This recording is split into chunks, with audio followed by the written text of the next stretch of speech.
O escândalo dos respiradores envolveu nomes do alto escalão do governo do estado. Apesar de ter sido considerado inocente por todas as esferas, Carlos Moisés da Silva enfrenta nesta sexta-feira um processo de impeachment relacionado então à compra dos equipamentos. Hoje, na última reportagem da série O Caminho dos Respiradores, o que esperar da sessão que vai definir o futuro do governo catarinense. Superior Tribunal de Justiça, abril de 2021. 8 meses depois da abertura do inquérito contra Carlos Moisés, o STJ determina o arquivamento da investigação contra o governador. Na decisão, o ministro Benedito Gonçalves afirma que não foram encontrados elementos suficientes para concluir a participação de Moisés nos crimes. De fato, segundo a apuração do Ministério Público Federal e de outros órgãos, Moisés não assina nenhum dos atos do processo de compra dos respiradores. Mas o ministro do STJ afirma que o governador tinha certas informações sobre a contratação dos aparelhos, embora não tivesse determinado que seus secretários ou subordinados cometessem condutas ilícitas. Uma das mensagens analisadas é do dia 1º de abril, um dia antes do pagamento dos 33 milhões.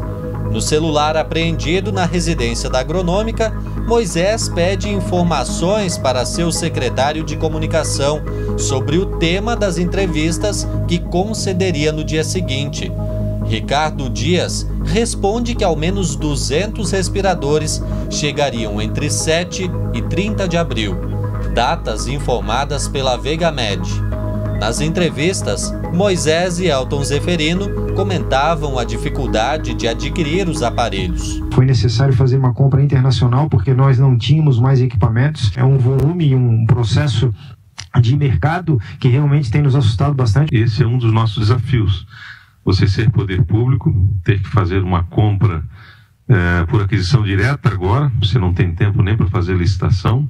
O arquivamento da investigação contra o governador no STJ e em outras esferas não significa que ele não possa sofrer consequências políticas. O caso dos respiradores é o foco do processo de impeachment que afastou Moisés do cargo em março deste ano. O tribunal considerou por maioria de votos que a ausência de crime doloso, isso é, com intenção, não o isenta de ser julgado por responsabilidade. O entendimento é que ele foi omisso diante do episódio. Estes documentos servem de base para que os desembargadores formem sua convicção. Mesmo que esses documentos isentem o governador, eles não ficam vinculados a ter que seguir esses documentos. Eles podem entender que pelo conjunto probatório no processo, que vai além desses documentos, está configurada a participação do governador e, portanto, caberia que ele fosse retirado do cargo pela decisão favorável do pedido de impeachment.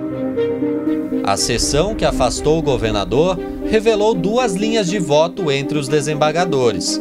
A primeira, que Moisés tinha sim um conhecimento sobre os fatos e que deveria ter evitado que o pagamento antecipado e sem garantias fosse feito. Se não havia qualquer interferência ou ciência do governador acerca da aquisição dos ventiladores pulmonares pela Secretaria de Estado da Saúde, por qual razão ele teria feito consulta ao Tribunal de Contas sobre eventual possibilidade de pagamento antecipado? Detinha ele o dever jurídico de fiscalização dos atos de seus subordinados e delegatários e, por conseguinte, o dever de evitar o prejuízo à administração pública estadual. Os indícios aqui superam a superficialidade. A outra linha de voto entre os magistrados é de que a abertura do processo de impeachment daria a possibilidade de apurar melhor o envolvimento de Moisés. O caderno que nos foi fornecido me dá subsídios para afirmar existirem indícios de que o governador demonstrava, em tese, comportamento de quem possuía conhecimento sobre o processo de aquisição dos respiradores. No julgamento final, são necessários 7 votos para afastar definitivamente Carlos Moisés do cargo e perder os direitos políticos por 5 anos. Se isso ocorrer, Moisés será o segundo governador cassado em um processo de impeachment na história da República. O primeiro foi na semana passada com o então governador do Rio de Janeiro, Wilson Witzel. Os 10 julgadores condenaram Witzel por crime de responsabilidade pela má gestão de contratos na área da saúde durante a pandemia. Eles são 2 governadores eleitos na onda da nova política.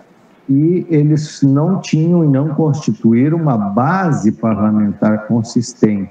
É inegável que, Witzel, o processo envolve uma rede de tráfico de influência e de corrupção que já se capilarizou no governo do Estado, diferente de Santa Catarina.